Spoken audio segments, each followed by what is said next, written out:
Hey, it's Key of Key Creative Studio and Master Drawing Japan. Doing another sketchbook exposed video for you guys. Actually, I'm redoing this video because I noticed with the colored paper, unfortunately, I don't know. It just seems like with the light and the contrast, a lot of things are getting like washed out. And then like when I try to fix it in the editing, with the contrast, it's not really honest in terms of like what you guys are really seeing. So I'm redoing this video so it can be a little bit clearer. So anyway, it's the first time I'm posting it. It's the first time you're seeing it. I didn't redo it for the other ones, but for this one, I'm taking a second shot at it. So this one, I'm using also a tone gray, but this one is much smaller than my other sketchbook. Um, the other tone gray I use is usually it's about this size, but this one I got this one for quick sketches and for like little portraits that I was doing of some people in my life drawing classes. So anyway, I hope so this shows up. I hope this is showing up. This is a very old drawing a different imagination, and yeah, even here, these little whites should be showing up in terms of like making like these volumes pop out, and of course, I'm working with a sanguine pencil. As I said before, I like to work with a sanguine pencil, or if I draw with a warm brown ink for my pen drawings, because, like I said, most things in life are not really absolute black, right? Um, Here I'm messing around with some color here, doing a little bit um, of a value chart here, like rich tones and then like lighter tones here. I don't really draw these kinds of like animation characters so much these days. Mainly because it's a little bit difficult to take this I guess this area of design another step further. I mean, there's always things that can be done, but this is usually like one of the mill kind of stuff. So kind of leaving it alone. Anyway, I was messing with some color here, and of course, like it's really nice when you do some color um, some color artwork on tone paper. I think it gives a little bit more of like an honesty in terms of like environment and making things like to pop out more, because if you're starting like with a white and then like you put color on top of it, sometimes that white background might take away from some of the value of the whites that you have in the subject. So um yeah, I was just messing around with the ink brush. Typical me. I'm trying to channel some uh, John Buscema, Frank Frazetta, kind of kind of character here. But I was having a little bit of fun with this. Didn't use too much white in this one actually. But anyway, I this was this is a little bit more of a graphic kind of thing here. Um, these drawings I'm not too happy about. I think I was I have seen some people use like these very like um, broad broad washes of white on colored paper, like to bring things out.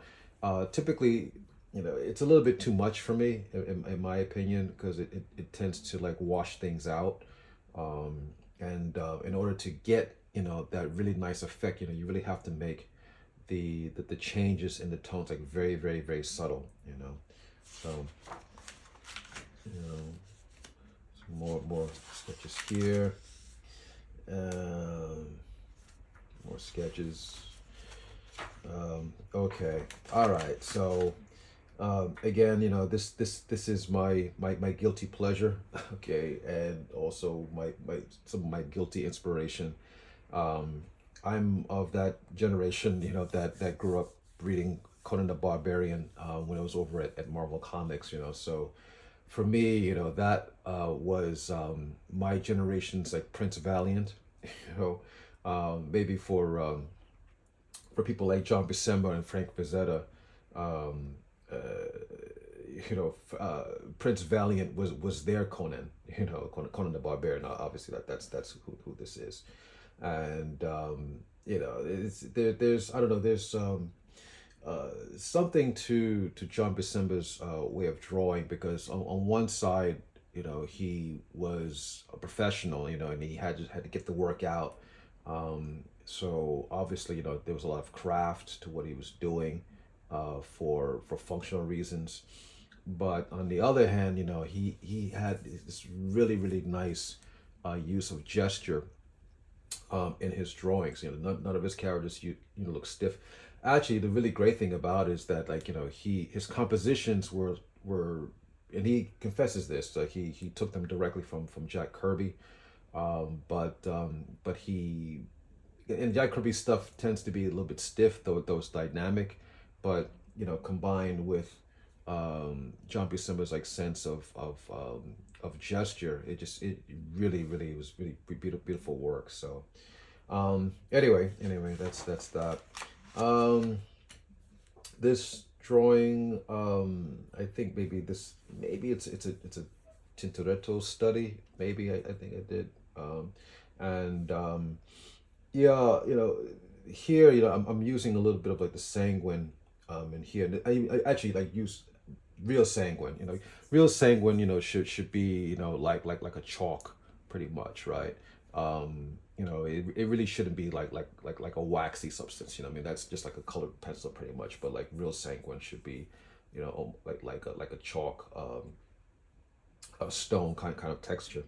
And but just a little bit here, like in the nose and in the ears. So I think of all the drawings, I think this one is the one that I like the most in this sketchbook. So when it comes to drawing, look, you're always going to do drawings that you're never satisfied with.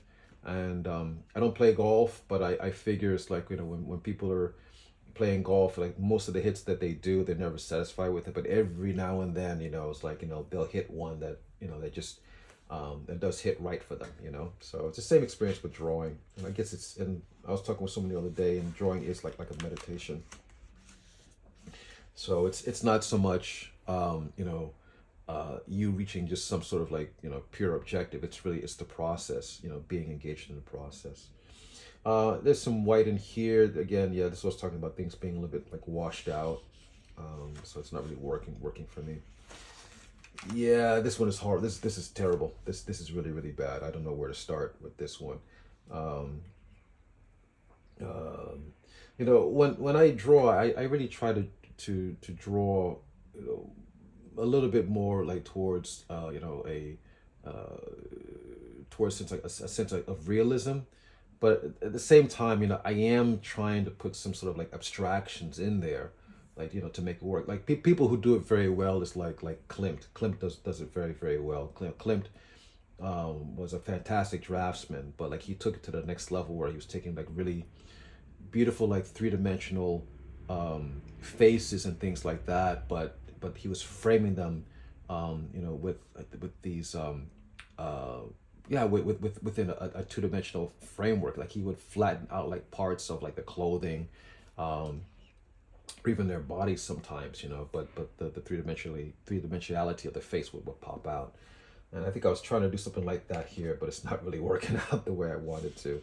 Because the perspective and the anatomy is having a little battle here, so it's not really working out. So, um, okay, all right. So I think we're getting to the portraits part of. So in my life drawing classes, I was doing something for a while where I wanted to say something, or so I wanted to capture something a little bit more personable about the model. And so I was doing these little instead of like drawing like the whole body, I would just do like a little portrait of them, and I was doing that for a little while. Um, Again, in terms of what I was working with, most likely I did this either with an HB pencil, or maybe a Blackwing pencil. So just regular pencil, guys. It's not nothing really special. Again, this is a model that from Australia. Allison from Australia. She was a really cool model. I really enjoyed working with her. She's, you know, I mean this in the biggest of compliments, but she's a little bit of a big and fleshy kind of woman. Um, very attractive. But I know that kind of quality I was trying to catch that again, trying to put a little bit of sanguine here in the cheeks and for the nose and the ears. So, by the way, just so that you know, if you guys do want to try, when you guys do portraits of people, when it comes time, to like to do to put in more values, like for like the nose and the cheeks and the ear. Generally, you notice that all this is pretty much on the same line, so the blood vessels kind of tend to rest in these areas, but particularly like like around the nose. So it's not so much, I'm just drawing like color here, but I'm thinking about like these being like vessels holding blood that's pretty much like that at rest. If that makes any sense to you guys. So this is Yawa Kinchan again. I think I featured her a lot in a couple of my sketchbooks. Yeah, I mean, she hasn't really posed for me that much, but I think for some reason, I have a lot of drawings of her. I don't know. I mean, I guess I got a lot of mileage, out of her sessions. So, um, and if you guys have like taken a look at her social media, this is pretty close, a pretty good likeness, I think, of Yawa Kinshan. It's not the best, but I think that's pretty accurate. If you guys are like um, have difficulty in terms of like getting the likeness of a person, it's not that difficult. It's not that difficult. What I do like to get the likeness is like two things. One, I think about the shape of the face, and then two, I actually think about like in proportions, um, like let's say like the relationship between like the nose, the forehead, the top of the lip, and then like from the bottom of the lip like to the chin. So, for example, okay, so let's say if I'm gonna count her nose as one unit, then I would say, okay, like well maybe from below the nose to let's say, yeah, so from the her nose to like where her mouth is, that would be like maybe like 1/4, okay, and then maybe from again if like her nose is like it's one unit, let's say like the bottom of her lip to her chin, that's probably about a half, and then again like in terms of her forehead, maybe that's about like 3/4, or maybe that's another one. These things are very relative, but if you get it within that range, you're going to get pretty close to the likeness of someone if you keep those things in mind. So, this was Toa. Toa is the Japanese model that I work with. She's really cool. This likeness didn't turn out so well for some reason. I don't know. I'm not too happy with it. Anyway, this model, I'm not so sure about who this is. This one is a little bit cartoonish. So, this is Kai Izumi. She models for me a lot. She's like one of my favorite models actually. Um, yeah, this one I used a little bit more white, and but I deliberately used a lot more here because I did want to imply there was a harsh light that was hitting on her. So I think this kind of works out a little bit. It's another one. Yeah. When it comes time for you guys like to like to do like portraits of people, um I'm one to talk, but don't be afraid, um to draw like what you see in the person, and then allow that to inform your drawing. You know, you just want to copy what's there, you know, a little bit like you want to put in terms of like what you feel about the person.